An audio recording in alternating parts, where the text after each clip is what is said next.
What up, what up, guys? How we doing? Welcome to the Cowboy Crunk Show. We are a little more than 24 hours away from the first football game of the season, guys. Man, I cannot believe it. If you guys have been up a little while, you might see I posted a video a little earlier today, driving through Kabul. Sorry, it was we were driving a little faster than it looked like we were. So I apologize for kind of the stuttering and stopping and kind of focusing on the driver and making sure things were okay. And they were really nervous because I had a camera out. They didn't like that too much. But anyways, I want to move forward. I want to get this, man, the first pregame. This man, I cannot believe it. The season, like I said, a little more than 24 hours away, is right here. It's upon us. We got the hot boys taking the field. We got the Dak friendly offense that's about to hit the field. We got Ezekiel Elliott that we can smell him, man. You can smell that he's gonna be cooking, bro. That's just the way I feel. I think that's the way it's gonna go down. It's really, man, it's a long waiting on this season to come through. So I want to start with the first game. As you guys know, the Atlanta game and the Atlanta Philly game did not go well. It didn't look good at all. It actually was pretty horrible. And I'm hoping that the Cowboys can look quite a bit better than that. You know what I'm saying? So as you can see, this is what we're going to be looking at Sunday night. Man, I cannot wait. Randy Gregory should have a hot game. I mean, seriously, should have a hot game. And there's nothing that should be stopping him from that. Oh, guys, sorry. Thank you, brother. I didn't plug let me plug the microphone in. I've been having a lot of technical difficulties since God dang it. Sorry, guys. I've been having a lot of technical difficulties without the wife here. You know what I'm saying? Thank you, Joe. Appreciate it, man. But let me get rolling on this. I will start over slightly. Thank you guys for joining and subscribing to the channel. I'm having so much fun, man. I'm here in Afghanistan. I'm kind of doing this alone. I'm staying here at the airport. I'm here with a guy from Australia. He doesn't give a damn about a football game. Doesn't understand what I even care about it for. So, are we still rolling, guys? I'm getting really bad internet connection. The wind is blowing. We got a dish outside, and it's been difficult already coming home. The channel was growing so fast there at home. I'm a terminal manager for a fuel company. I import fuel for all the military, and the fuel that we bring in covers all the bases here in the Middle East, pretty much, mostly Afghanistan, Northern Africa, and a little bit in Iraq. So, anyways, just wanted to go over the game real quick with you guys. Happy you guys are joining in. Please subscribe and join to the channel. It's growing like crazy, but hopefully this right here is what we're going to see Sunday night. Some of the matchups that are out there, man, we really have a good opportunity to put a good number up on this team, and a couple reasons. I'm going to go over those right now. I got about 15, 20 points, and actually most of them I think fall in the Cowboys' favor. One of them is New Orleans finished third in the division last year, behind New Orleans and Atlanta. You guys know how horrible Atlanta looked the other night. So they're going to be fighting they're going to be fighting from the start of the season. So they've already had a lot of issues in practice. They went really hard in practice. They had some injuries that they came out of practice with. They've also got a new offensive coordinator, Norv Turner. So we're hoping to see that with us having a little bit more stability in that area, our offense will have a little bit more consistency, a little bit more continuity than what the Carolina Panthers will have. Cowboys. The thing that I am worried about the Cowboys, as you guys know. Hey, what's up, Todd? How you doing, brother? Welcome to the show. I'm hoping the Cowboys this year can fix three things with the coaching scheme. One of those things is second half adjustments. As you guys know, we always come out of the second half. It seems like we just can't correct the things that we had problems with in the first half. We don't, we don't come out. We come out flat in the second half usually. Other teams come out, make adjustments against us, and it seems like the second half we really play horrible. Another thing is time management and clock management. Jason Garrett has a problem with that. Those are my two biggest problems with him. And then another thing is play calling. That's the only thing that concerns me on the Cowboys. Everything else, I think, as far as players go and positions, I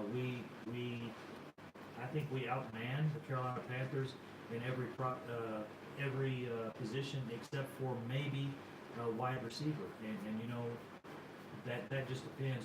We have no clue what kind of wide receiving core we have. These guys could collectively come together to be a very versatile, wide open wide receiving core.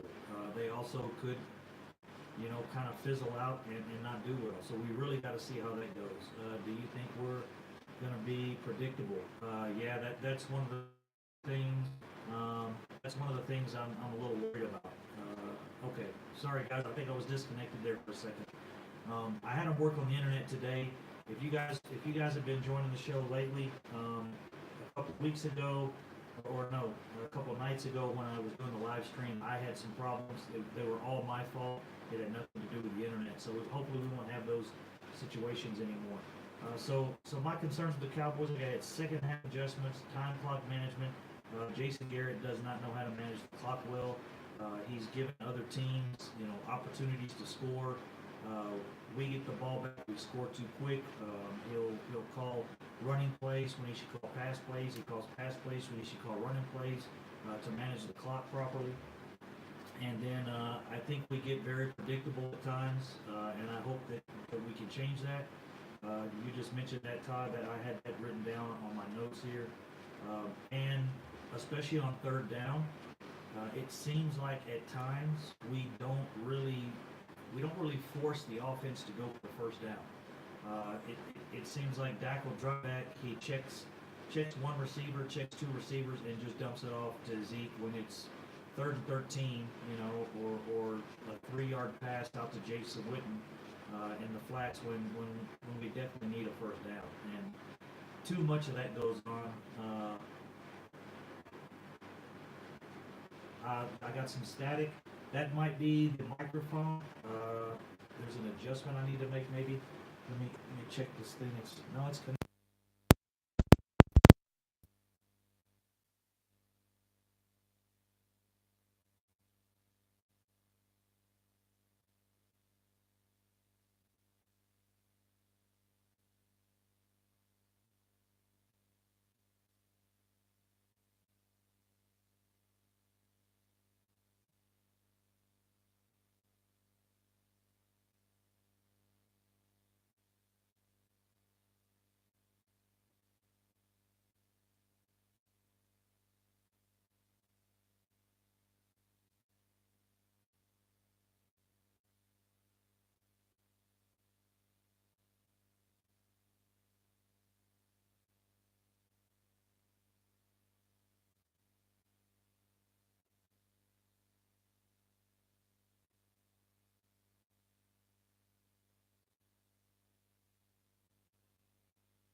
5 seconds. How about now? We good? Up, down? Good? Solid? Hello? Hello? Test?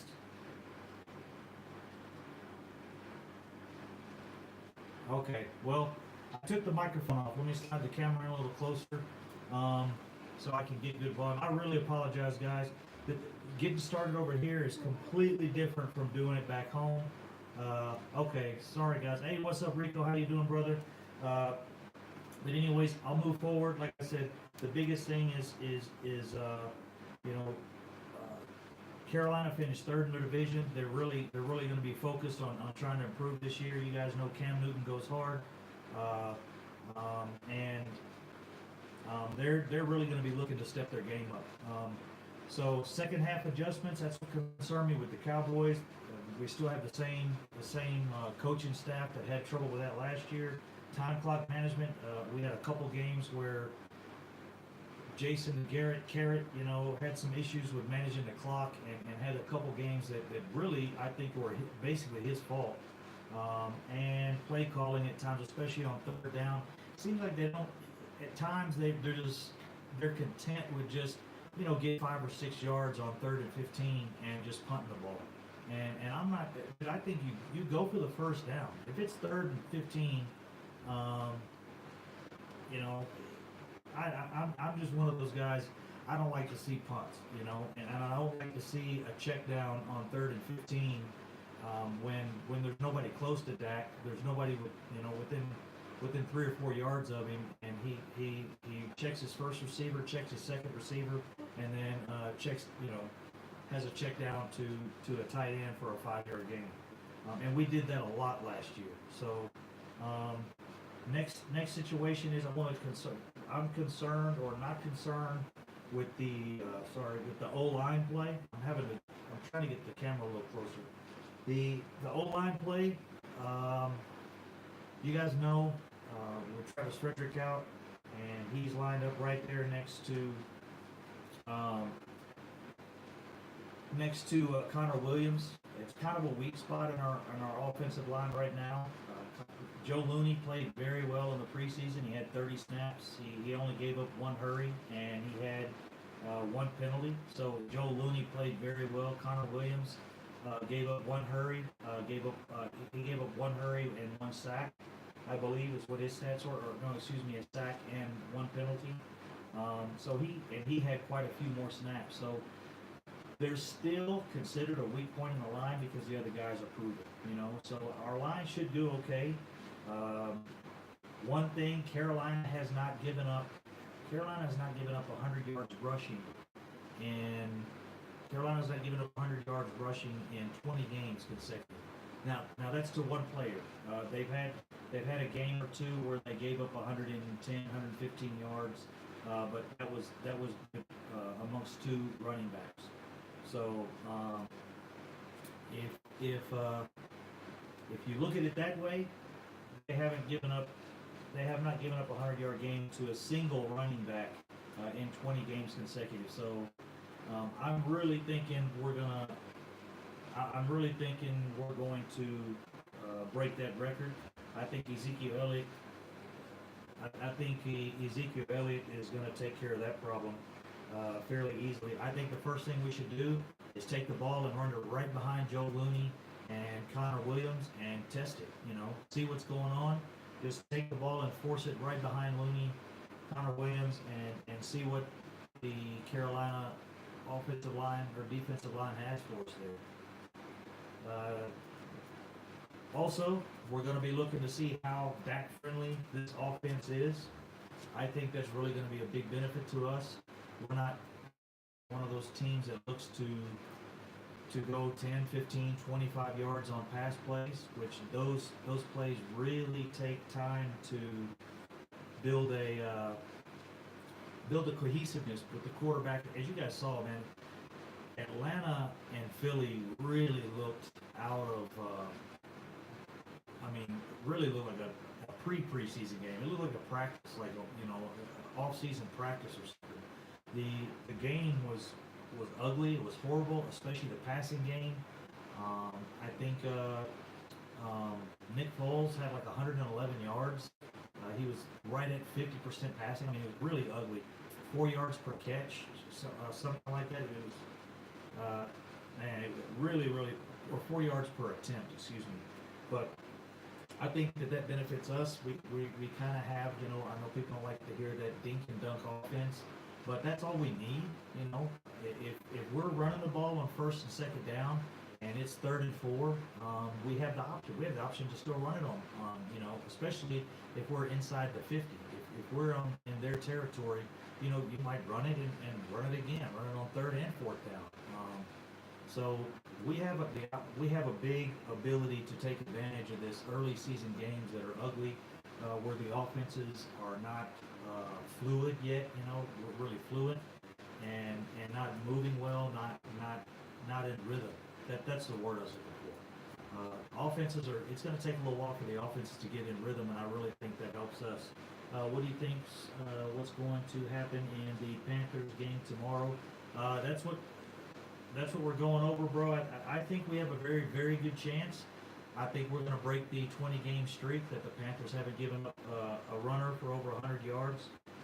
I think Ezekiel Elliott needs to have about 110 yards, and Rod Smith, if he can throw in there 25, 35 yards extra, and give Ezekiel Elliott a little break, we end up with 150 yards rushing as a team, and I think we'll be okay. And I really think we need to test that offensive line early, get right behind Connor Williams and Looney, and just run the ball, pound the ball up behind them a couple times, and see if we need to stick with that, or see if we need to get away from running behind those guys. Their primary defensive lineman is out, so we'll see. We'll see how that works out for us. It should benefit us quite a bit. Not their defensive line, excuse me. Carolina's offensive line. Tyler Moton will be. He's only had 5 snaps for them last year, so he very, very little experience. Randy Gregory will be lining up against him for the most part. Randy Gregory should have a very, very big game. And the picture I had up earlier, should.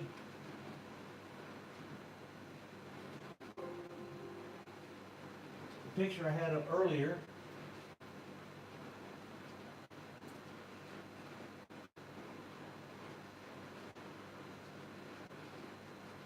This is what we should see a lot of, guys. We should be able to, we should see Randy Gregory and DeMarcus Lawrence chasing this guy around all night. There's no reason not to.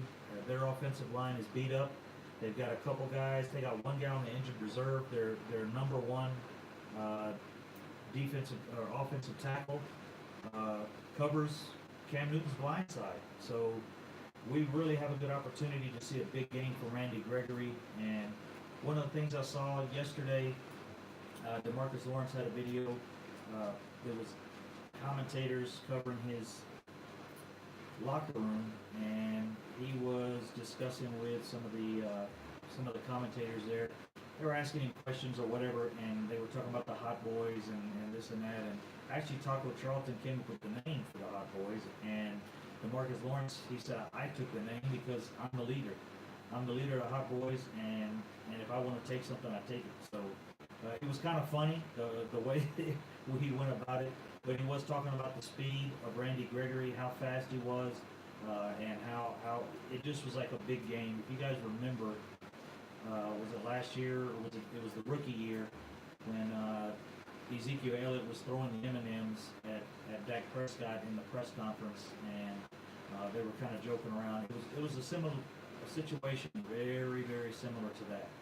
And looks like those Hot Boys really got it together. It looks like they're gonna got really, really good continuity, and they're gonna have a good time playing this year. The one thing I'm concerned about them is we do have like speed rushers mainly for the most part. They're gonna have to contain their lines. They're gonna have to contain we're gonna have to contain Cam Newton. If those edges push up too fast, Cam Newton will step up and take off between his guard and his tackle on either side. And that's one thing we got to be careful for, opening up that gap for McCaffrey and opening up that gap for Cam Newton. As long as those guys don't give up the gap protection, and if they are giving up that gap protection, then if Sean Lee and Jalen Smith just have to step up and cover those lanes. It's going to be important for them.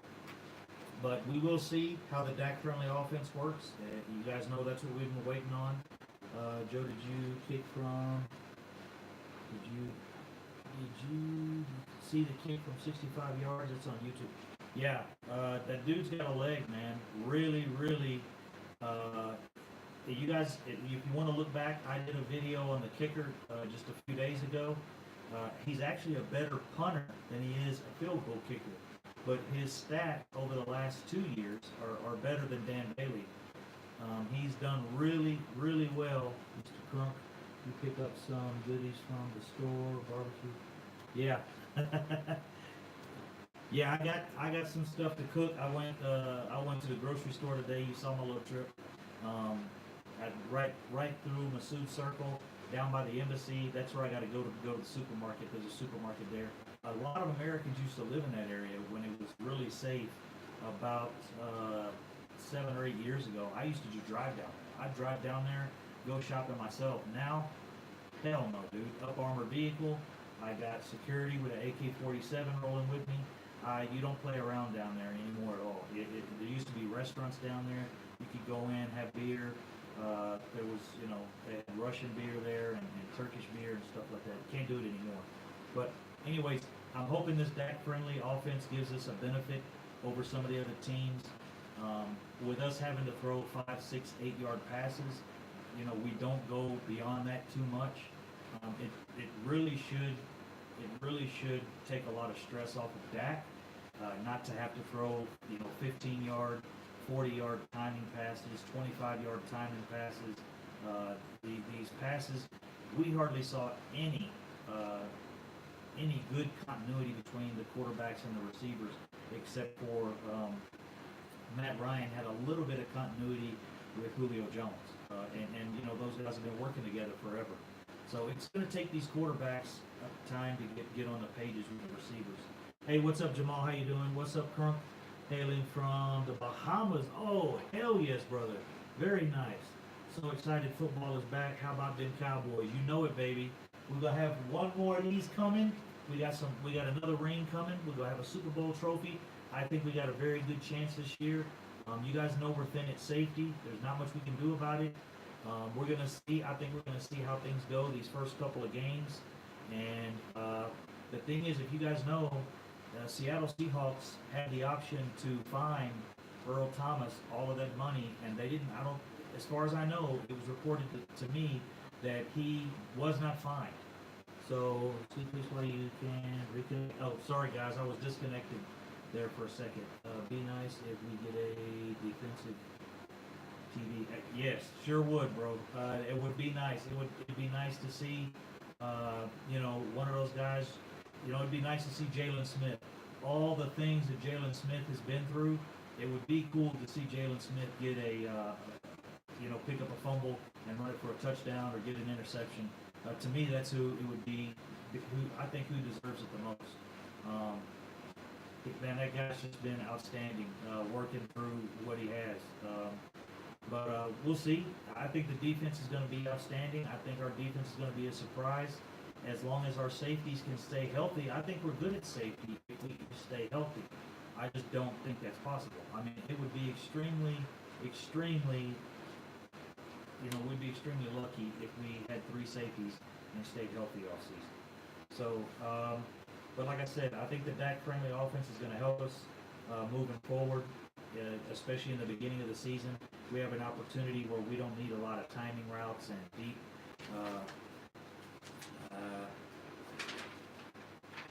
a lot of deep patterns where we have to have a lot of continuity. We're going to hand the ball off to Zeke. We're gonna let Dak look things over and see how things go. That's what I have for the offense, guys. Really, on offense, I'll break it down one more time.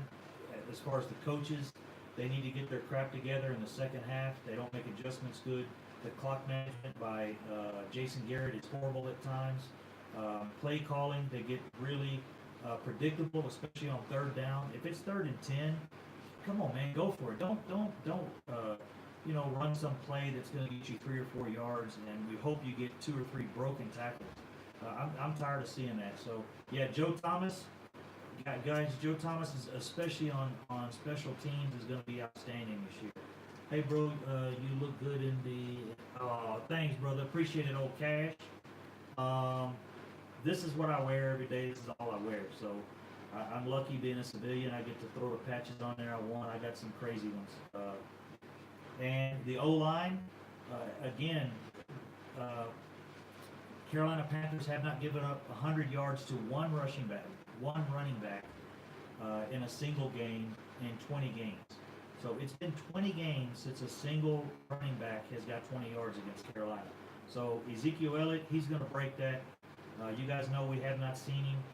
I think they did not play him in preseason on purpose to make him hungry. Dude, he talks about feed me.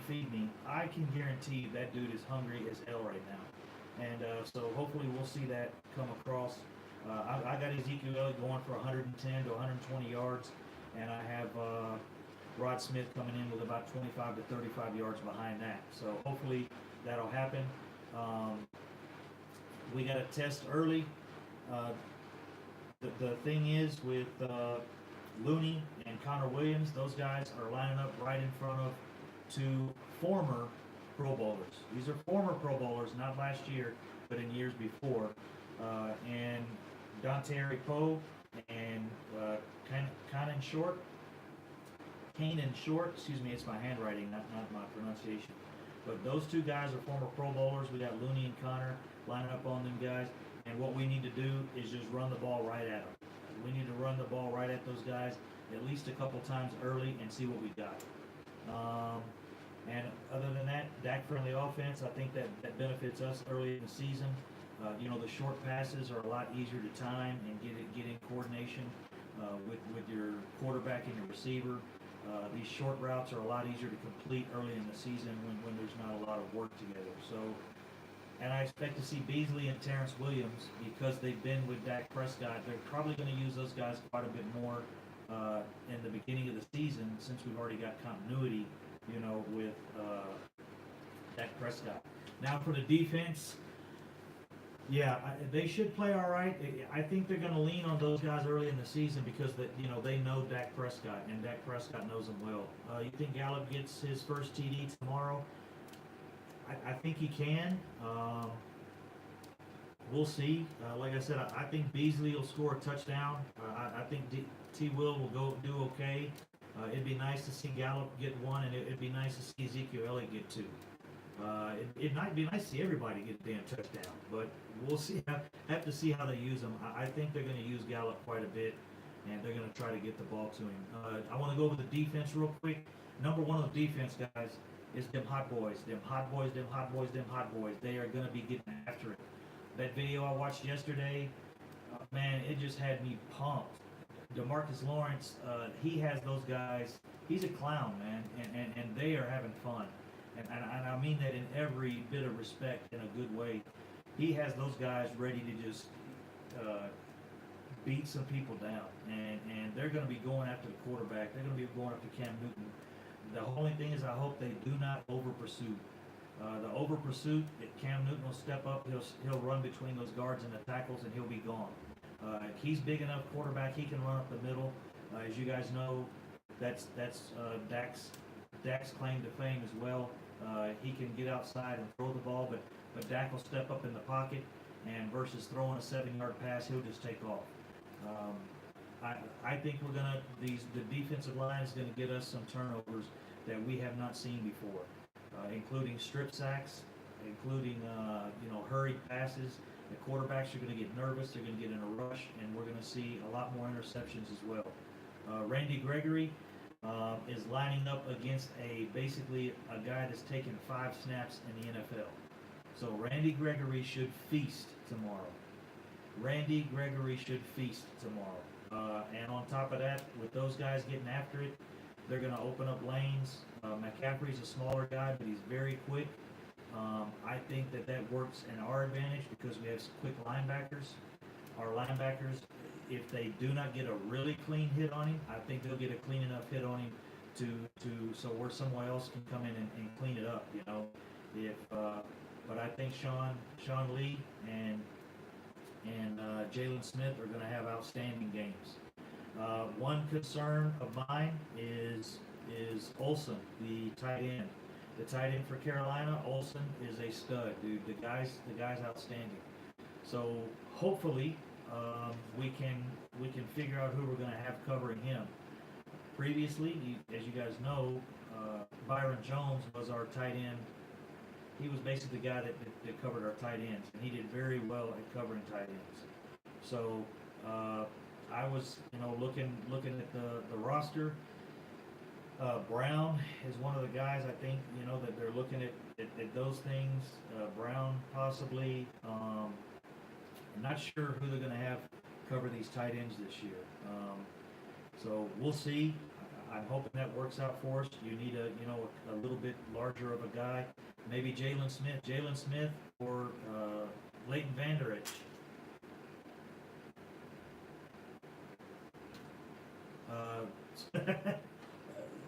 Leighton Vander Esch or Jalen Smith may end up having coverage duties on this guy.